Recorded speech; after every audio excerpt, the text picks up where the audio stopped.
Welcome to the Enlighten podcast, where I am going to take you into a deep exploration of what it means to exist in this current reality. We are going to raise your vibes, open your mind, expand your heart, and dive deep into the wondrous mysteries and possibilities of this lifetime. There's been a spiritual catalyst that has set in motion the awakening process of many across the globe to return to the knowingness of self and unite what has been separated. Together, we're going to bring light into that darkness. We're going to remember the joy of living. But most of all, we're going to turn up the volume of our own eternal power and do the thing we're here to do.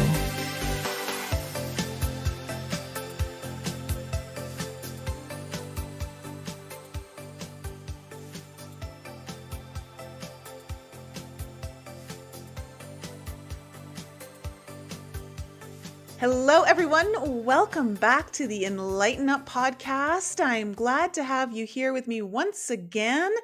Today, I have a brand new guest joining me today. The beautiful Amirah Hall is an author of Manifesting Miracles 101 and the book Essential Guide to Spiritual Awakening. She has experienced a near-death experience, as well as had some profound awakenings during a spiritual journey in Peru and Egypt. And we're going to get into all of it today. She also has profound wisdom to share with us all. I think you're going to really enjoy this show. Amira, welcome. How are you doing today? Thank you so much. I'm enlightened just with your introduction. And I think it's all about having more fun along the way, isn't it? You know, I think fun is one of the key elements that everyone needs to embrace after 2020 and 2021. Like 2022 really needs to be a year of fun. And I think things really do need to be lightened up to some degree. I think our souls need it. But yeah, it's important. If you can't laugh at yourself, then I think you're doing something wrong. Yeah, it takes some practice. I think that's a spiritual skill all in itself. And I know you've been on your journey a long time as well. And I think maybe you've come across this, but I've heard it said that amusement is a very high spiritual vibration. So when we can be in amusement or vibrating high, everything starts to be funny, like the Dalai Lama. He's so amusing to me because he just smirks and laughs and giggles at nothing. Or the rest of us look at it and say, it's nothing. Why is he laughing? But he sees the spiritual trick or amusement or joke that we spiritual beings having this human experience don't always see. I know. And you're absolutely right. Laughter is an incredible vibration that can shift an experience instantly. It is one of the greatest ways, and I think one of the easiest ways, if you're open to it, to taking you out of one vibration that can be super low and just catapult you into a whole new vibration that it could take a lot longer to get to through regular methods. Laughter is just it's a huge catalyst. It's like almost like a quantum catalyst for us when it comes to vibration. And I don't know why. Normally I wouldn't do this right now, but I just feel you mentioned it. You just triggered me. So the quantum field, if we just brought an imaginary bubble in right now filled with amusement and then just dropped it in the top of our head and let it filter through our entire body and our organs, we can just shift everything right now and bring us into alignment with creating miracles. So I'm all about it. Enlighten up, right? I know. Yeah. Well, you've got a pretty incredible story. I'm excited for you to share it with my audience. And, it seems that so many of us, and I think a lot of people can relate to this, that we can push ourselves to the point of exhaustion and think we just need to do more. We need to do more. And we're constantly striving for something or many things. And it can lead to a lot of burnout. And that's something I think that you I think was maybe one of the doors that opened your journey for you. Can you start sharing your story with the audience? Yeah, I was on the fast track, on a career track, and I was earning six figures in the late 90s, very successful, and thought I was happy. And then my marriage fell apart. I was diagnosed with chronic fatigue syndrome, and the doctors told me death or wheelchair. And my dad died. And so it was like a gut punch, but everything within 6 months, I just came crashing down and pretty much stepped away and lost everything. And it was a long journey of rebuilding myself, rebuilding my physical body first, because without our health, we have nothing, right? And I think my will and my, perseverance is a good thing, but it can also be a double-edged sword. I found out, like you said, you push and you push and you push till your breaking point, and it's usually before you realize it. Yeah. So I had to get real quiet. And part of my healing was learning about yoga. That was back in the early 90s, actually. And learning about yoga and meditation, and also getting quietening my mind that was always jumping around trying to figure things out. And once I started healing and rebuilding that, then I felt I got back into the career track again, and really started making and manifesting even more. But then I felt like there was something missing. And that's when my journey took me to Peru. I started hearing this little voice in my head, or a song, and I didn't know where it was coming from. I really thought I was losing my mind because nobody else heard it except for me. And Before we get to Peru, it's a big deal what you went through. You're all within a 6-month period, because you just glazed over this, and this is pretty big. Um, your father passed away. You're going through a divorce, correct? mhm. And you were diagnosed with chronic fatigue syndrome? Yeah, and back in those days, we didn't have the internet, and most doctors, they were starting to be in this zone of anything that they couldn't diagnose, they lumped it into chronic fatigue. It was an autoimmune deficiency, basically. And we see that this, since then, it's 2 decades later, it's actually accelerated. More and more and more people have autoimmune disease. And when the doctors told me death or wheelchair, those were my two options. It was devastating. It was devastating. I cried and cried and cried. And I was new to the US. So I didn't have a large circle of friends. I didn't have a huge work, community. And now my husband was gone. So that I had built my whole life around that. So it was down to ground zero, and trying to find some medical support finally. It was a blessing, because believe it or not, it was an astrologer. I was going down the track of what's going on here. This is super crazy that all this stuff is happening to me. And this astrologer referred me to a naturopath, who then told me, he goes, "You've got emotional issues. That's at the root cause of your autoimmune." So that was such a refreshing thought to me. And that's when it started me on the path of alternative healing. And quite honestly, Mhm. what we've all been through in the last 2 years, I wasn't really, I was more afraid of what the government was going to do in terms of shutdowns than I was of me getting sick. I knew from exactly what to do to keep myself strong and healthy. And I've been talking to people for the last, I would say, 7 years, very strong, to all my clients. Take care of your immune system. Take care of your immune system. Take care of your immune system, your gut, detox. And so that's an integral part of who I am and what I do all the time. So and later on I learned that not only detoxing on the physical level, spiritual level, emotional level, and mental level is key to us awakening to our incredible gifts that we all have here, to fulfilling our potential, and just living a rewarding life. All Yeah. those parts of us have to be in balance.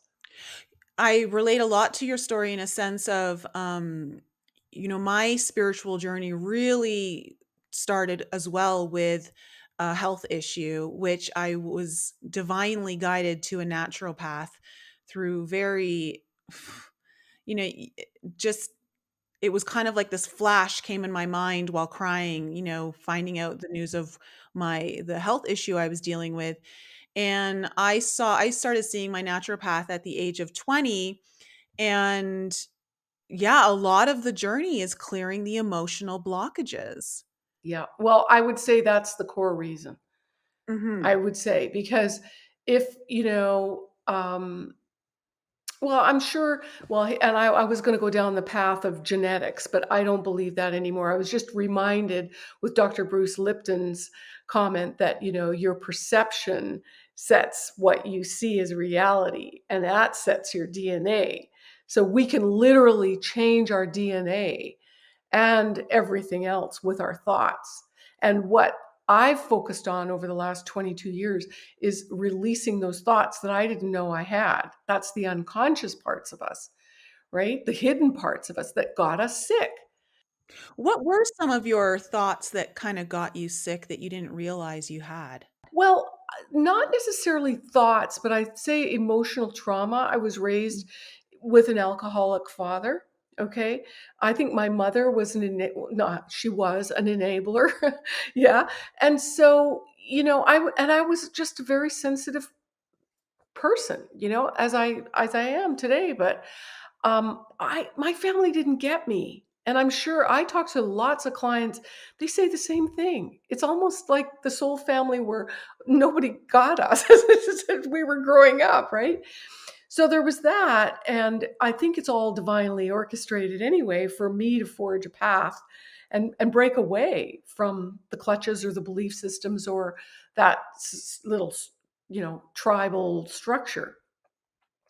The medical system did me a favor 30 years ago by telling me death or wheelchair because I learned that I'm in charge and not to give over my power to someone else. 'Cause that's a pretty strong statement to tell a patient.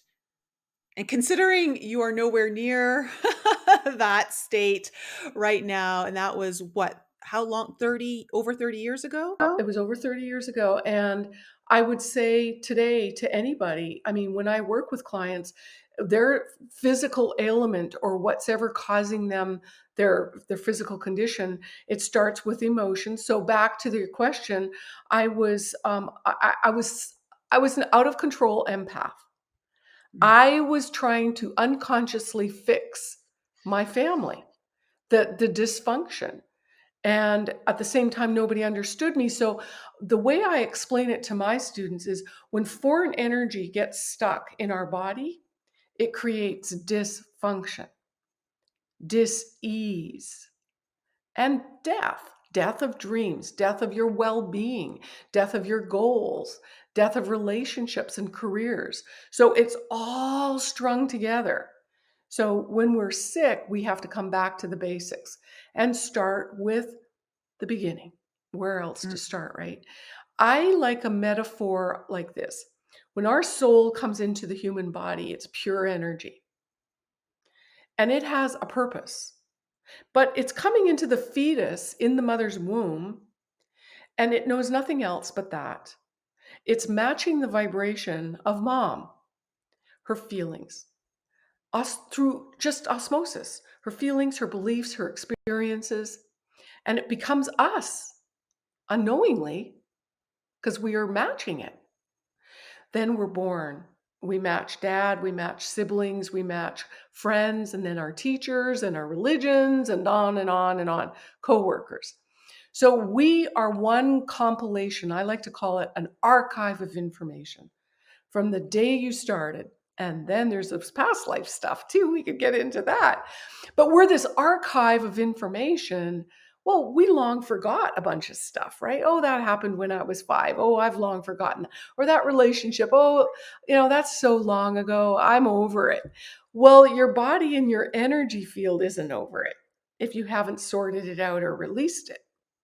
And so it's this process of shaving away and releasing that which we are not, because we are not those feelings, we are not those experiences, and they are in another time, past time. And Mhm. so it's a process of learning how to be present in the body and clearing ourselves with all of that baggage. Modern psychology calls it baggage, or what memories, beliefs, ideas, thought patterns that are may not be correct. Did you have a breakdown at any point during the, 6 months of everything kind of piling on? It's like the universe just piled on and piled on everything all at once, or I would also like to say your soul probably chose to pile it on all at once. I was a type A personality, and I think, Nicole, I cried for 6 months. I mean, with the acupuncture 2, sometimes 3 times a week, chiropractic once a week. Part of my healing was to go sit in the beach for 1 hour and do nothing, just watch the waves, and learning meditation and yoga. Yeah, I had a lot of meltdowns. I'm highly emotional Cancerian girl, so it felt like my whole world was against me, and my family didn't come to be with me when I asked for them. So I felt abandoned. I felt like a loser. I felt inadequate in every way and had no hope. When my dad died, I mean, my bank account was getting dry. And thank God thank God dad died. I mean, no, he left me a small amount of money that really sustained me. Other than that, I mean, it was all a miracle and divinely so, of trying to truly allow that. Yeah. That's really difficult to be at your lowest and be still rejected by your family in a sense of at least the support that you're looking for. Yeah. And, you know, they couldn't, again, they just didn't get me. They couldn't relate, and I don't think they really ever were there for me. And so it was, I think, all a divine orchestration for me to be truly independent and sovereign. I have to be responsible for me, right? And and learning how to do that with grace, learning how to do that with divine gentleness, not be so hard on myself. Yeah, I Mhm. think that was a big one for me too, is being so hard on myself. Yeah, we're a lot harder on ourselves than we realize. If we took a moment to actually speak to someone the way we speak to ourselves, we would be horrified. Yeah, that's a great point. Yeah, and we don't hear those negative self-talk. Um, it was so long ago, Nicole, and I feel so different now. I feel like that was like it was a past life, you know, but I think it was crucial in my growth, and really that's when I started detoxing. I started doing whole body detoxing for 30 days. And I would do the colonics for 7 days. I did some very extreme things. And of course, even then at the time, people thought I was just a total freak, right? Oh, come on, have a little piece of cake. This isn't going to screw up your detox. And so I was a little bit ahead of the pack in that regard, but I did it out of survival. I didn't have any other options for me. And it's something that stayed with me to this day. Yeah. Yeah, and I totally relate because it sounds like a lot of your awakening started in the 90s, the mid to late 90s, somewhere around there. That's kind of when mine started as well. And so I'm very familiar with the health opportunities that were available to us and how right now it's just so easy. There's a wealth of information and treatments and herbs and different kind everything. There's so much. But back then, without really a lot of the internet like you were talking about, it's it really was a divine orchestration to be led to what you needed at that time. Yeah, I think the angels were carrying me for sure. Mhm. Now, did your near death experience happen before your trips to Peru and No, Egypt? I guess some people would lump this death or wheelchair as a near death. I don't construe that as a near death. I when I started getting stronger and feeling like something was missing, so it was a gradual, slow awakening for me. Um, and then the call to Peru is when I started feeling like I was going to die on that trip. In fact, I cried all the way from San Diego to Lima, Peru on several flights, and strangers were just holding me because I was just sobbing and sobbing. The tears wouldn't stop. I felt already like I was dying. Like there was a part of me that was cracking open and just falling away. I think this is very common in that this is why a lot of people just, they think that they're broken or they think they're breaking down. And ultimately, it's not.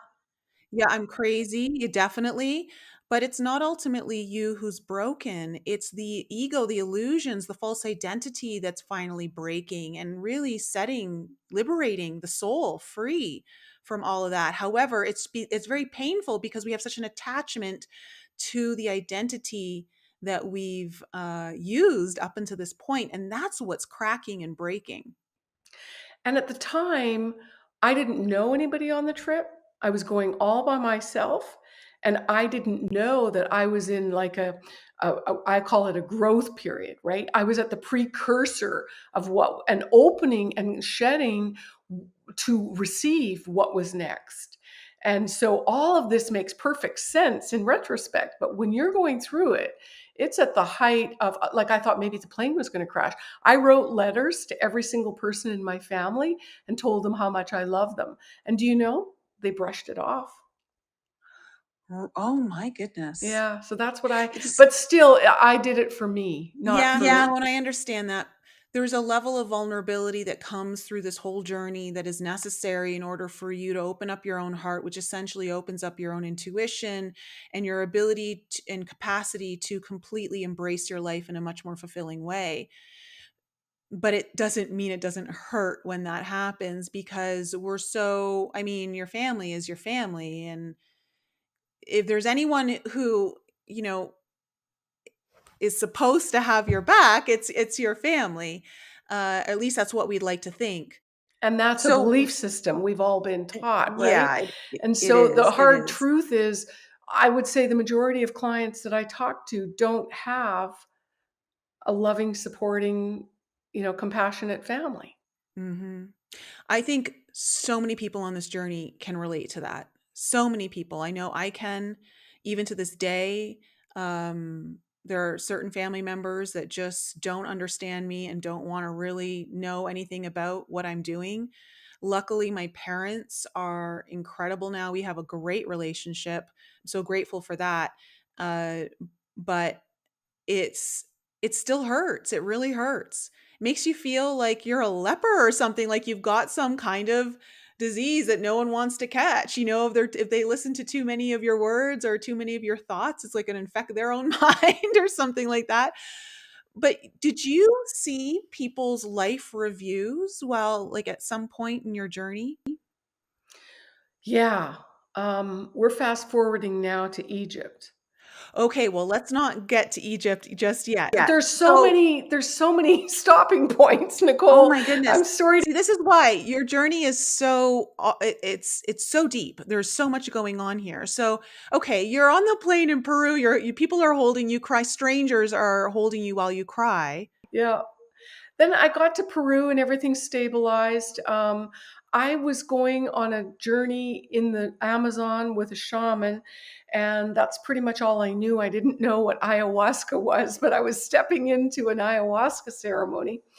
Um, from what I understood, is that there's a lot of people that vomit. And there I am, and all these people are grossing me out, right? And because I had detoxed for 30 days before I got there, I didn't barf. And there was two other ladies that had done many ceremonies. They didn't throw up either. So, but for me, what happened is I thought my head was going to crack open. And the shaman, there was 2 or 3 of them praying over me and praying over me and praying over me, and I didn't know what the heck was going on, except my head was gonna explode. I found out later they didn't wanna do the ceremony because they got the message that somebody was going to go blind. I found out that person was me.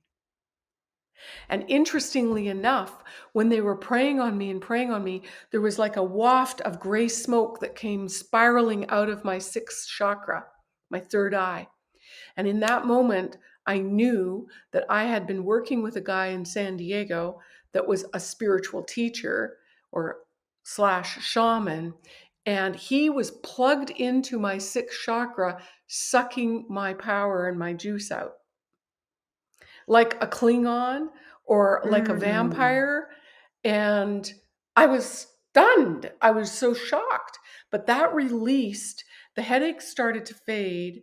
And then it was later that I found out that I was the one that was going to go blind. And Wow. interestingly, because it's the third eye and my vision. So if that energy could or would stay stuck, it could block my spiritual abilities. Probably to this day, I wouldn't be doing what I'm doing, and or never realize the fullest potential of that aspect of myself. And so, and looking at just that, I realized how important it is. Again, this is another level of detoxing for me, right? And clearing off my energy centers to really opening up my spiritual gifts. And I think that's where a lot of people, they think, oh, I'm just going to switch on my pineal gland, right? There's a big buzz right now. I want my third eye open. Really? You don't know what you're dealing with. And it's a process of integrating all of the chakras, not just flipping on the third eye. Um, Yeah, yes, because the energy needs to be moving between all the different chakra centers in order for Otherwise, you'll it. probably have a cracked head like I was. Yeah. So, okay, this is very interesting, and I think this is actually quite common where a lot of people, when they start to awaken or a lot of their senses start to open up and they're looking for advice or help and teachers and mentors. Unfortunately, just within any industry, there are predatory type people. Now, I'm not saying that your shaman Oh no, was a he was. predator. He Oh, he was. was? Oh, he was. I found out Okay, there I was tried to give him the benefit of the doubt. no, I know where you're trying to go, but yeah, he was.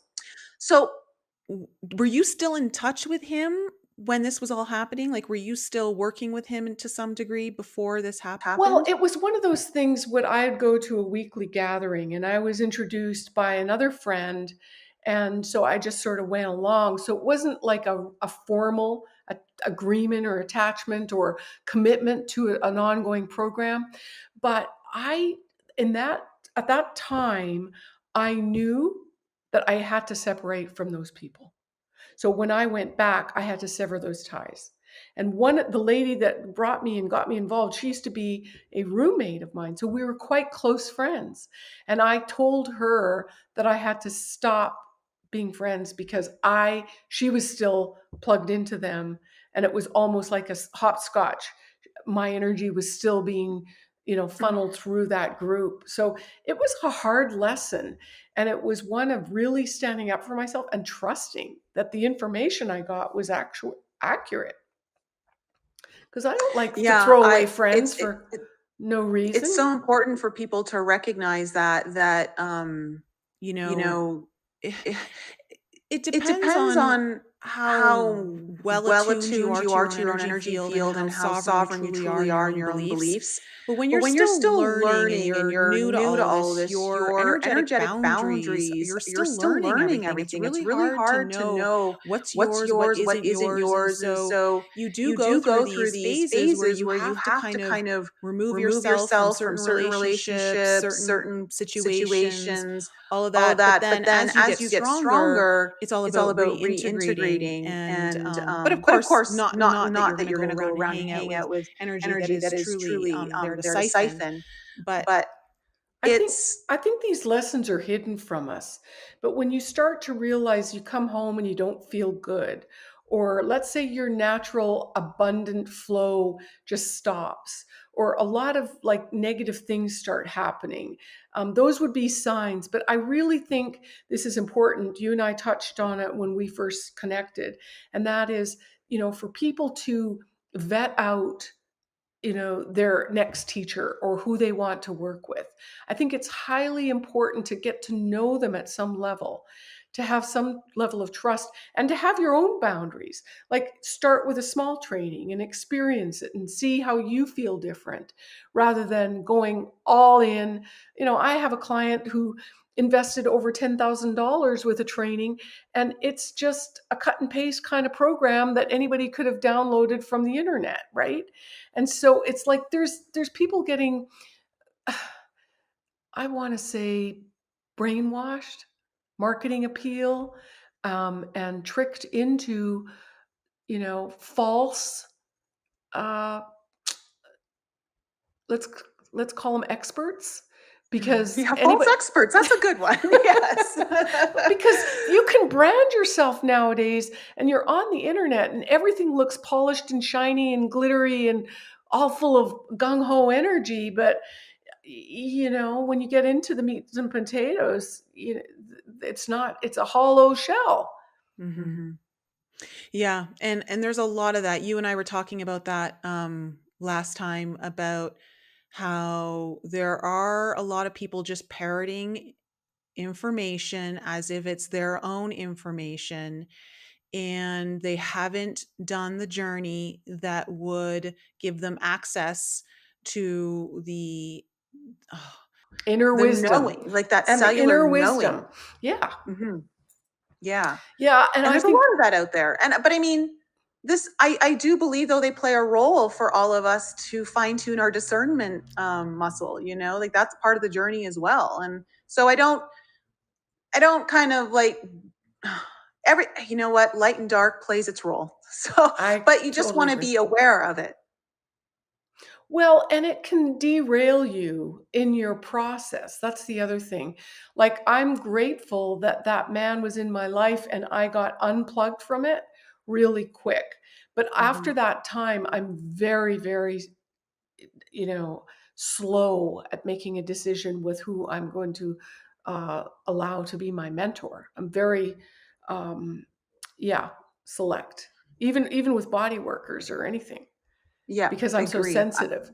And Um, it's I wonder if you get this too. I have people who reach out to me all the time and say that they're willing to offer me free sessions, whatever it might be, healing, Reiki, and you know, at, it's a kind gesture, but I think a lot of people have to understand that the healing journey is a very intimate journey, and you don't want to be soliciting yourself to those. You've got to have enough trust in your own power, in your own methods, that whoever is meant to work with you will find you. And that you should never give your services away for free.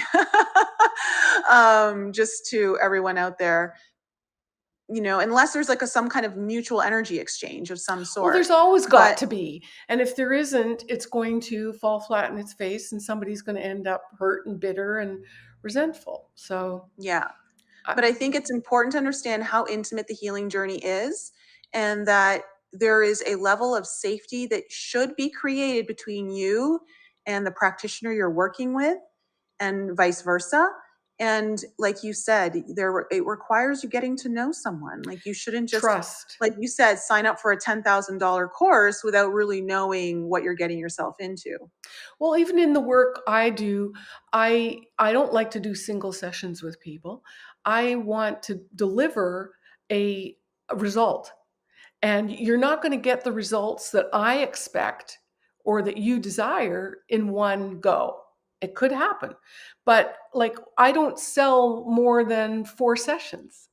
So we're going to get to know each other. You're going to get to trust me. You're going to get to feel it and know it and experience it for yourself.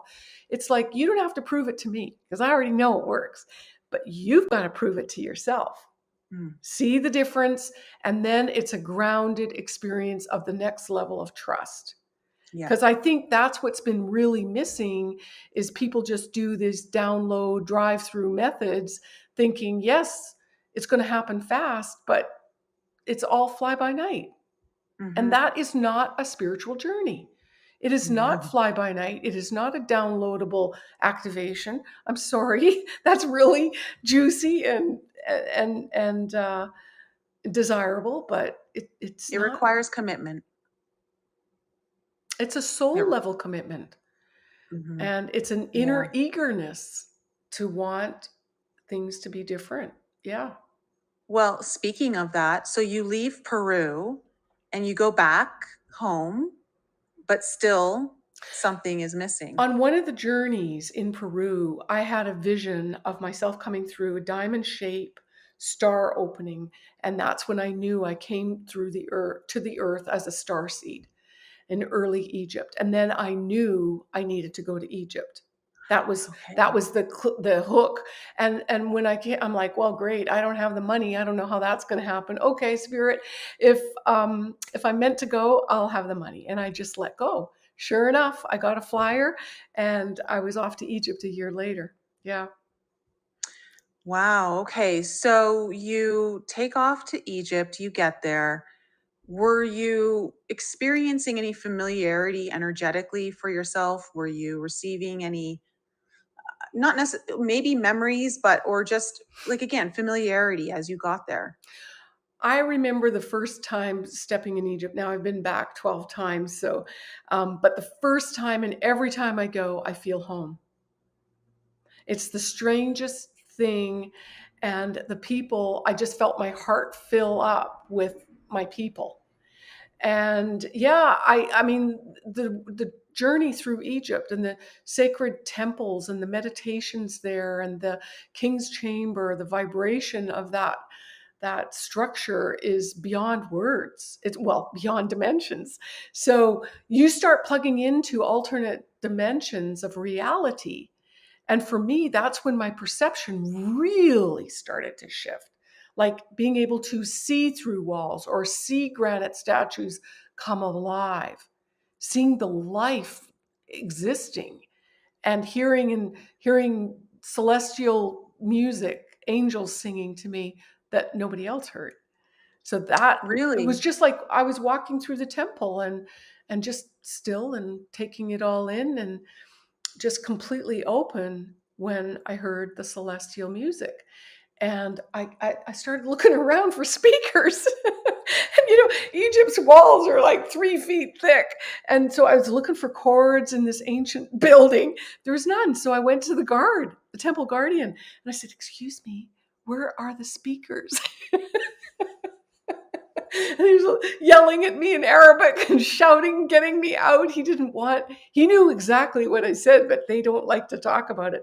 It's like we're talking to the dead people or the spirit beings. They don't want to bring them close because they think they create trouble. But yeah, oh, they know they're very real. Yeah.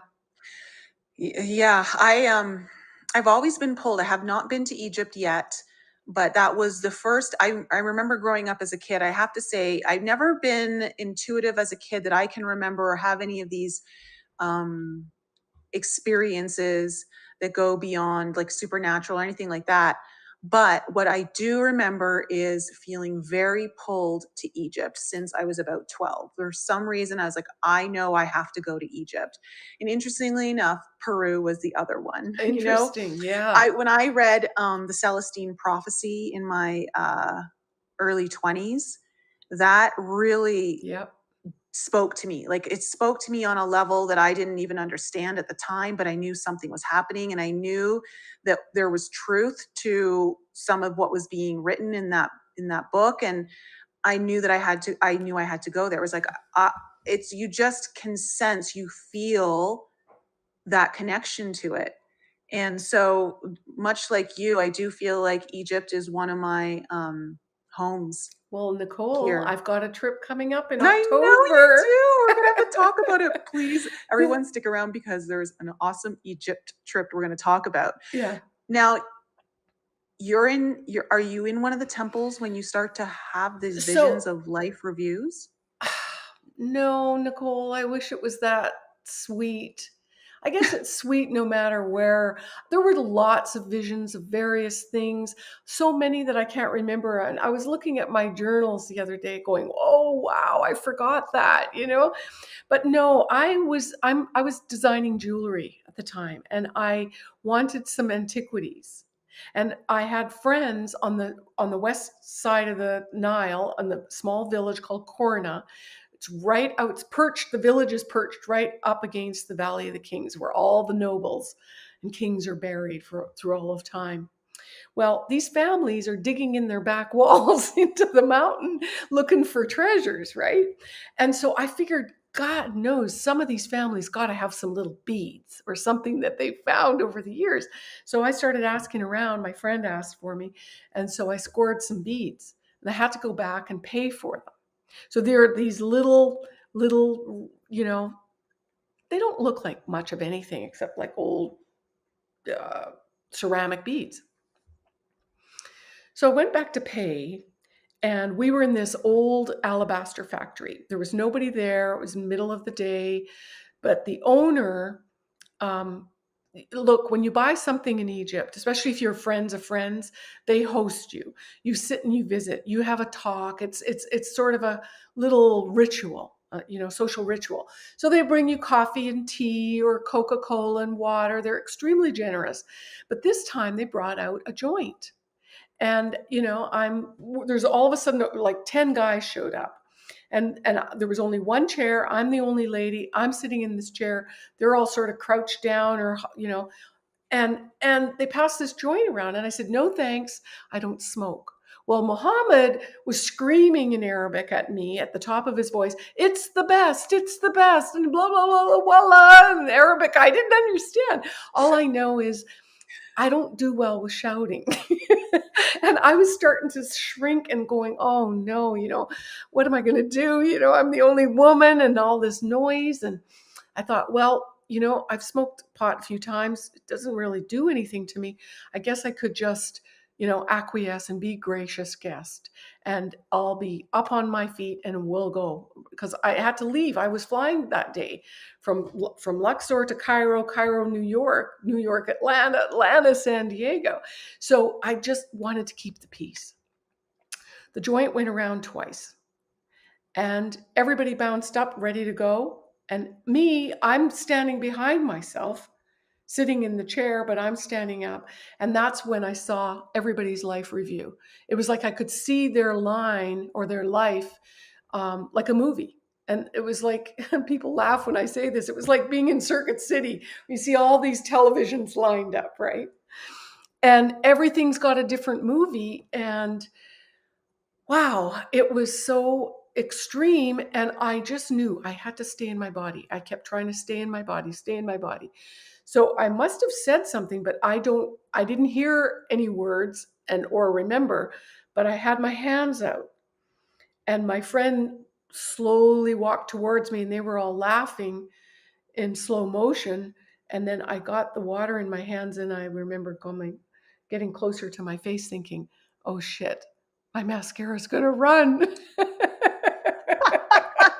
So Oh my vain, goodness. right? Oh my goodness. While all this is happening, you're Oh actually yeah. Like I'm like not so in my funny. right mind, but obviously still vain enough. I always blame it That's on my French genes, my yeah, vanity. no. But then I You was know what gone. though? That's what makes it even more real to be that because yeah. Yeah. And then, like, aren't we funny? Ha Hmm. ha. We're such Yeah. funny, silly humans. And then I was out, and I don't remember this part where they apparently I collapsed on the floor. My arms stiffened, my legs stiffened. They were pounding me on the chest with all their might. Then they dragged me out from under the arms, loaded me into a pickup truck, which was a taxi in the village, and they propped me up on the passenger seat with my head out the window, barreling down the road, trying to give me oxygen. It was the heat of the day. I mean, the whole thing is just a comedy scene now, except not so much. The next part I remember in that day was like I was a shooting star coming through the galaxy. And I could see that I was headed towards a small ball way off into the distance. And that ball kept getting bigger and bigger and bigger and bigger. And I'm like, oh my God, that's a big place. How am I going to find my body? And once it got closer and closer, then all I heard was, it was literally like zooming in, like a GPS, and you're just like, whoo, and soaring in. And I heard this language that I didn't recognize. And I knew I didn't know that language. And then I went, oh, I'm in Egypt. And then I went click, somehow trying to connect with my body.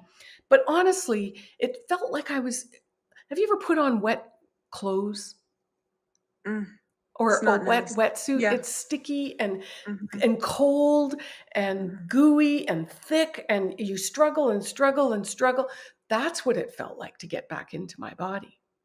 And I struggled and struggled and struggled. And then I remember trying to open my eyes. The light was so bright. I felt somebody here. I couldn't really open my eyes. I could hear their voices, and it's all starting to come together. Okay, that's Hajaji. I know he's sitting next to me. So I tapped him on the shoulder, and then all of a sudden they start screaming in Arabic, like, oh my God, she's come back to life, you know? And I said, where are you taking me? And they said, to the hospital. And they're shouting in Arabic some more, all excited. And I'm like, hospital? Who wants to go to the hospital? And I was in this blissful state of, I said, I'm okay. I need a bathroom. And so again, another comedy scene. They're freaking out. They think they told me what happened and how I died, but I my gut's going to explode. So I need a facility. That was another problem, Nicole, because where we were in that time period, there were Oh, no yeah. Western bathrooms in the Mhm. village. They have Just holes in the holes. ground, right? And so Mhm. I Yeah. couldn't stand up. So they were thinking, how is this going to work? Right? Of course, I wasn't thinking that. And so they had to take me to a Western toilet. And Oh so my they figured it goodness. out, negotiated. The brother had a Western bathroom. They had to carry me up 3 flights of stairs. And while I was sitting there with my skirt down over my legs and sitting there so pretty on the throne, my friend Hajjaj tears were just streaming down his face. His whole t-shirt was soaking wet. He said, you don't understand. You don't understand. You died. He goes, doesn't your chest hurt? Like they pounded me. I thought they thought maybe they broke a rib or something, but everything was nothing. There wasn't a bruise on me. And so it took about 3 hours for me to recover. And from that time when I was laying there resting, I started seeing Sekhmet, the goddess of healing, the lion's face in the female's body in the armoire, in the wood grain of the armoire. Every time I looked there she was. So I kept looking out the window. There was this sheer draperies that were fluttering in the wind as I looked out to the Nile, the green valley, just like in a movie. And I'm like, that's real. I'm going to look outside. Nope, she's not real. No, no, no, that's not real. And I was like losing my mind. But that continued and that continued and flew, okay, from Luxor to Cairo, Cairo to New York. That's when I got off the jetway and the busy airport, and everybody looked like black and white paper dolls. And I was horrified. Horrified. It was anger, it was grief, it was fear. And my perception at the time was, I don't want to come back here. This is America. It's a bad place. And of course, I I didn't, I was trying to comprehend where and what was going on. I feel like I entered into a lower vibration, not America per se, a vibration where a lot of people existed, you know, a realm of consciousness perhaps. And it took me some time. By the time I got to Atlanta, I'm still reading my book, trying to not look outside at anything. And by the time I hit the fresh air in San Diego, that stopped. But I realized I was living in the land of paper dolls. with anger and fear and grief. And that's when my journey of healing started. I went to probably a dozen psychics, and they all told me something different. And that really pissed me off because I like the closest, okay, in 1998, the closest word I had was a near death experience. It could have been described as an out of body experience. Some people tried to say, oh, you were really on a real big trip. Well, from 2 hits on a joint and for Mm. hours and hours after, I don't think so. I went to the doctor. I thought I had a heart defect or something was wrong with me. Everything tested out okay. My amino acids were a little low, but he said, many, many, many people die of dehydration. So the fact that I had detoxed before I went on the journey and being low, perhaps in hydration, that and a little bit of pot, and 2 weeks of being on an incredible spiritually expansive trip, I think my spirit was ready to experience other dimensions. Yeah. Yeah, So that. it also feels though like that experience was written into your contract.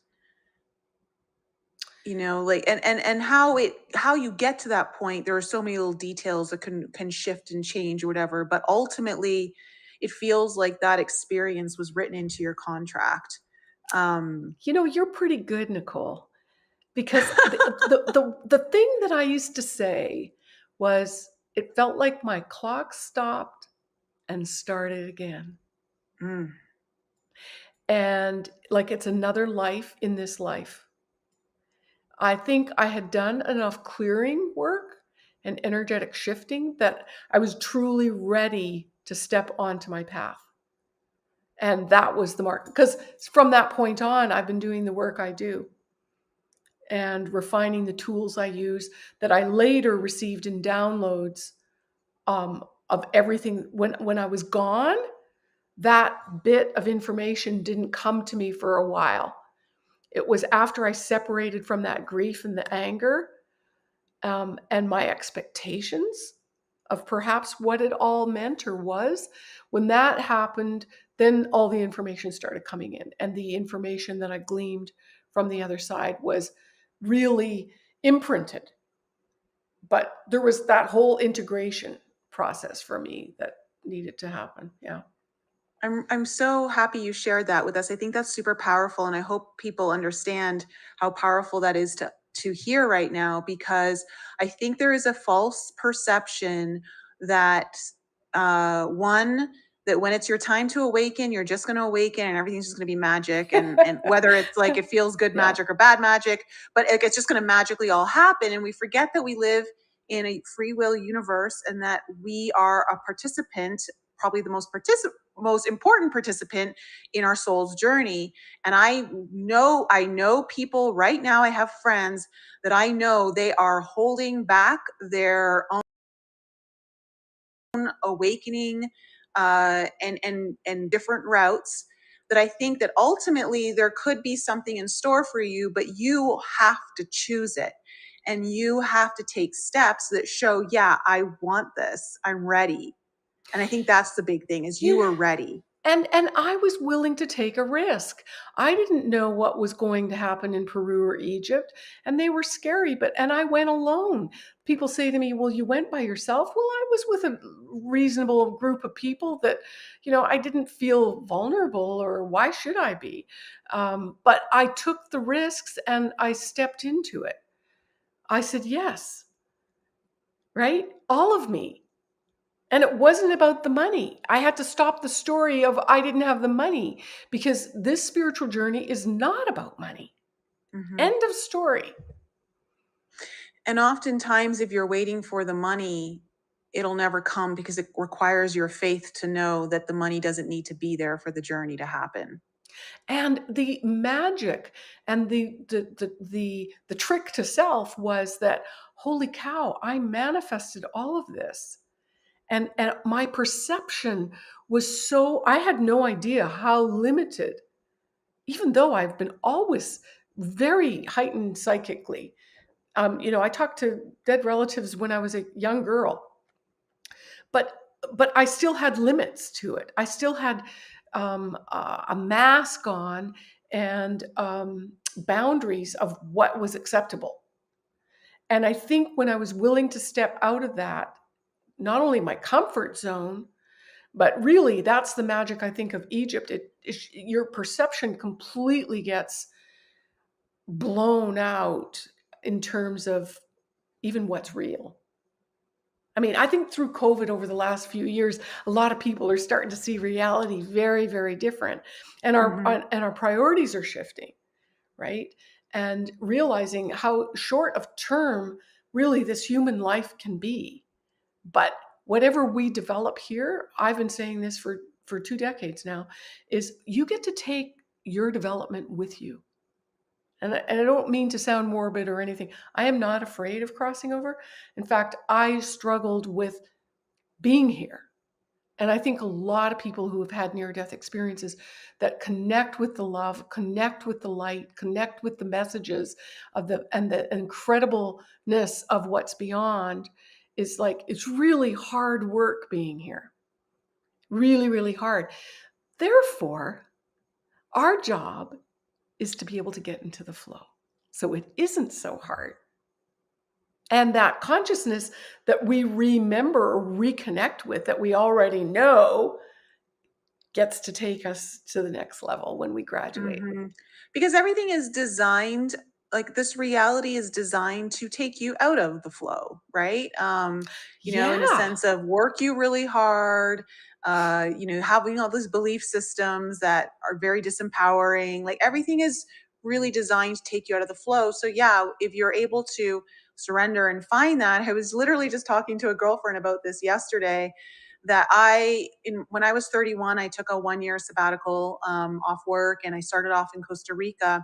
And I'm very much like a type A, very need to have control over everything, need to know what's going on, like what's my next step. And in a sense of, like, there's certain things I want to have planned. And that trip I purposely created so that the only things I actually had planned was the hostel that I knew I was going to stay in when I first landed in San Antonio, and then a 10-day silent meditation retreat. After that, I was like, I'm just going to go with the flow and see what happens and see where that takes me. And like you, when you were kind of sitting on the beach, your part of your therapy was just sitting on the beach and watching the waves and doing nothing.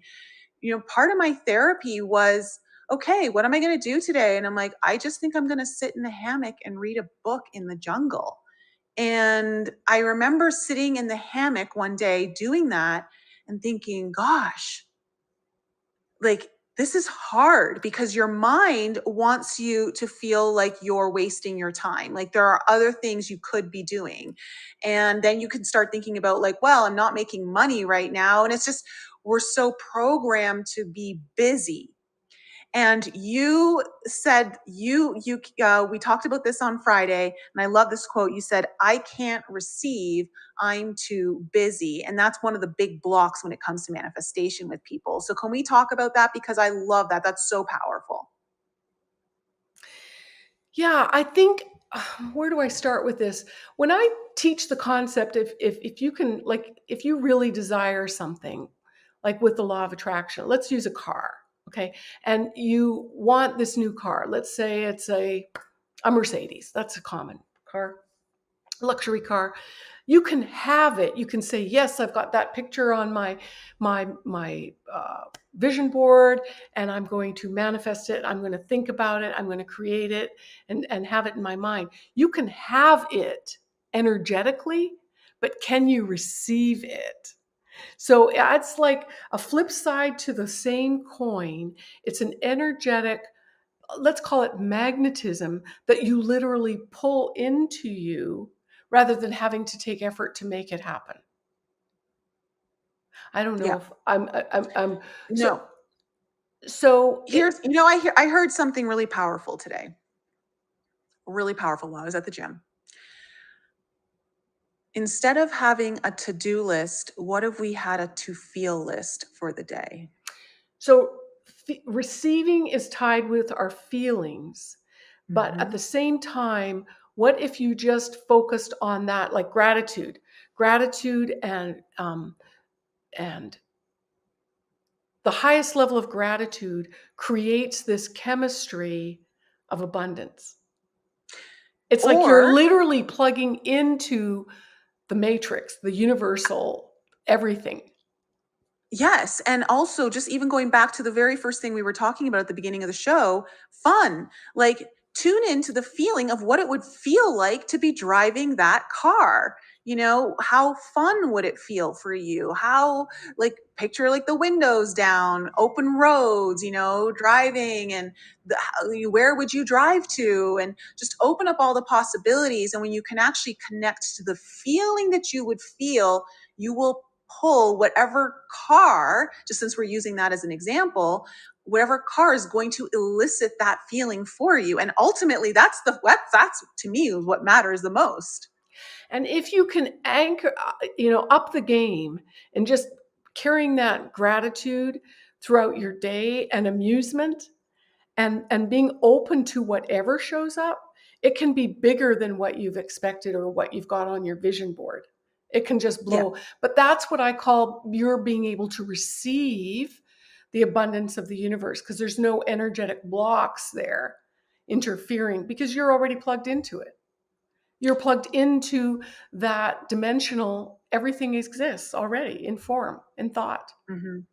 But Yep. we get in our own way with trying to intellectualize that and even trying to make a formula for it or understand it. We have to bypass that. So it's an experience. It's not in our head. In fact, we were talking about you were talking about the book, The Celestine Prophecies, and I think it was shortly after that time. My guidance was stop reading. Stop reading what everybody else is just copy and pasting in more books. Get your own information. Tap into your own knowingness of what you would want to receive from the universe. Maybe it's just a smile. Maybe you need acknowledgement from other people Or support from your family. or not. Maybe I have other family, right? Maybe that's Yeah. it. Maybe my expectation of what they because they're family of what it should look like actually blocks it. Mm. Hmm. So when Hmm. I can Hmm. dissolve that and have no expectation on it, perhaps they'll step up to the plate, Yeah. Very right? well said. Yep. So it's Absolutely. all comes back to me. I like the saying, when there's a finger pointing outward, there's three pointing back at me, right? Hmm. So it's all Hmm. me. And I know when you're hurting and when you're on the floor in a ball crying, nobody wants to hear it's you. I mean, I didn't. I really hated my teachers and mentors that said that, you know? I want to punch them out. But the truth is, it's your vibration. Maybe not you as your personality or you as a heart, a soul. No, but you're creating it through your frequency. That's less blame, isn't it? And I like that because when we can just go, hey, so that baggage that I had from a kid with dysfunctional family, alcoholism, da da da da da, it's just energy. And it's not like anybody's to blame. It's just energy. Hmm. Clean it out. Done. End of story. Yeah. I love that. Well, you've got a very exciting trip to Egypt coming up. Do you want to tell the audience what you've got planned? Yeah, well, there's a lot planned. I don't have the itinerary memorized, but we on the second last night, we're going to be in the King's Chamber with a private ceremony lining up with star soul activations in the King's Chamber on the full moon eclipse. A very, very powerful spiritual moment on the planet, expanding spiritual awakening and ascension that will help accelerate your gifts, abilities, and then some. Along the way, we've got lots of really incredible, cool things. My co host of the tour, she's an astrologer and an Egyptologist out of Miami. And so we're setting everything up for a 5-star tour that's for spiritual light workers and seekers. Or just soul seekers, somebody that's always had it in their heart to connect with Egypt. Yeah. Oh, awesome. And so if people want to get more information about that, I'll leave the links below the video and in the Awesome. podcast notes for everyone. Yeah, it's And you have a stress buster that's kind of like a free gift for everyone in the audience. Tell us about yes, that. yes, please go to my website. It's Stress Buster. It's like an energy shower so that, wherever you're at on your path right now, you can just start clearing some of those energetic blocks that we mentioned in our conversation today and just start letting it all go and just let your natural spiritual flow grow and magnify and draw to you what your soul desires. Oh, that's good. I think spiritual hygiene is important. So any kind of energy shower is always good. Well, Amira, it was such a pleasure to have you on the show. Thank you for your time. Thank you for joining us today and for downloading everyone with your story and the wisdom that came with it. I think everyone in the audience will take a lot from this. And to the audience, thank you so much for joining me again. I love you guys. Have a wonderful week and remember to stay in the light. Thanks again for joining me for another show on the Enlighten Up podcast. I love you guys so much for all of your continued support. So remember to raise your vibe, find your tribe, and be open to the infinite possibilities held in the mysteries that surround us all. Thanks again for sharing the show with your family and friends. And if you're new to the show and you need to find out more information about me, please head on over to my website, NicoleFrolick.com, where you can join my newsletter. And please follow me on Instagram, Telegram, and YouTube. Keep your light bright, and I'll see you next week.